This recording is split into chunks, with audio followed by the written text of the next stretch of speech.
জাতি আৰু জনজাতিৰ নিবনুৱা যুৱকসকলৰ বাবে এটা সিদ্ধান্ত লৈছে যে এতিয়াৰ পৰা কিছুমান কাম অকল এছটি এছচিৰ কাৰণে কৰিব লাগে। তেওঁলোকে অলপ পাব লাগে। সব বস্তু যদি সকলোৰে কাৰণে দি দিওঁ তেতিয়া এছটি এছচি মানুহখিনিয়ে নাভাবিব যে আমাকো চৰকাৰে স্পেচিয়েলি চায়। গতিকে দুটা দিন তেওঁলোকৰ কাৰণে থাকিব দিয়ক। ছমাহ পিছত মহিষীসকলে কৈ গৈছিল যে চৰকাৰে কিছুমান কাম অকল এছটি এছচি আৰু মহিলাসকলৰ কাৰণে কৰিব লাগে।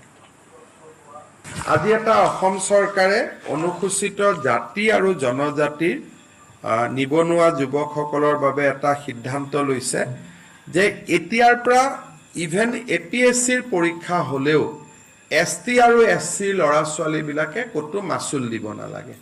বিধানসভাত এখন আইন আহিব যে এছটি আৰু এছচি কেটেগৰী ল'ৰা ছোৱালীবিলাকে কোনো ৰিক্ৰুটমেণ্ট এক্সামত তেওঁলোকে মাচুল ভৰিব নালাগে। আমাৰ কিছু থাৰ্ড গ্ৰেড ফ'ৰ্থ গ্ৰেডত আমি কাৰো পৰাই মাচুল নলওঁ, কিন্তু এপিএছচি আদি পৰীক্ষাত মাচুল লোৱাৰ এটা নিয়ম আছিল। এতিয়া তৃতীয় আৰু চতুৰ্থ শ্ৰেণীৰ যিটো নিয়ম সেইটো থাকিবই, কিন্তু গেজেটেড লেভেলতো এছটি আৰু এছচি ল'ৰা ছোৱালীখিনিয়ে এতিয়াৰ পৰা আৰু কোনো নিযুক্তি পৰীক্ষাত মাচুল দিব নালাগে। মুখ্যতঃ আমি বানপানীৰ কথাই আজি কেবিনেটত আলোচনা কৰিছিলোঁ। সৰু এটা সিদ্ধান্ত আজি আমি লৈছোঁ, এছটি এছচিৰ ক্ষেত্ৰত গেজেটেড অফিচাৰ।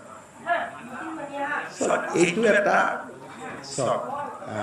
কিছুমান কাম আমি এছটি এছচি ল'ৰা ছোৱালীখিনিয়ে কৰোঁ।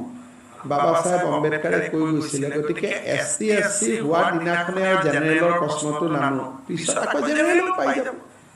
কিছুমান কাম সংবিধানৰ আৰ্টিকল 14তে কৈ দিছে যে গভৰ্ণমেণ্টে কিছুমান কাম অকল এছটি এছচিৰ কাৰণে কৰিব লাগে। তেওঁলোকে অলপ পাব লাগে। সব বস্তু যদি সকলোৰে কাৰণে দি দিওঁ তেতিয়া এছটি এছচি মানুহখিনিয়ে নাভাবিব যে আমাকো চৰকাৰে স্পেচিয়েলি চায়। গতিকে দুটা দিন তেওঁলোকৰ কাৰণে থাকিব দিয়ক। ছমাহ পিছত সকলোকে কৈ দিম ইয়াত হাৰ্ডলি কেইটকা উঠে। থাৰ্ড গ্ৰেড আৰু ফ'ৰ্থ গ্ৰেডটো চবেই ফ্ৰীয়ে কৰে, অকল লোকসেৱা আয়োগৰ পৰীক্ষাকেইটা। ছোৱালীৰ কাৰণে কিবা এটা দিলে লগে লগে ল'ৰাক কেতিয়া দিব, এছটি এছচিৰ কাৰণে দিলে জেনেৰেলক কেতিয়া দিব, তেতিয়াহ'লে এই ছোৱালীখিনি বা এছটি এছচিখিনিয়ে প্ৰিভিলেজ ফিলেই নকৰিব কেতিয়াও যে সমাজে তেওঁলোকক গুৰুত্ব দিয়ে। সেইকাৰণে বাবা চাহেব আম্বেদকাৰ, ৰাম মনোহৰ লোহিয়াৰ দৰে মহিষীসকলে কৈ গৈছিল যে চৰকাৰে কিছুমান কাম অকল এছটি এছচি আৰু মহিলাসকলৰ কাৰণে কৰিব লাগে, যাতে যুগৰ যিটো অন্যায় তাৰ অকণমান হ'লেও তেওঁলোকে ভাবে যে ক'ৰবাত অলপ অন্ততঃ আমাক চৰকাৰে মৰমৰ দৃষ্টিৰে চাইছে।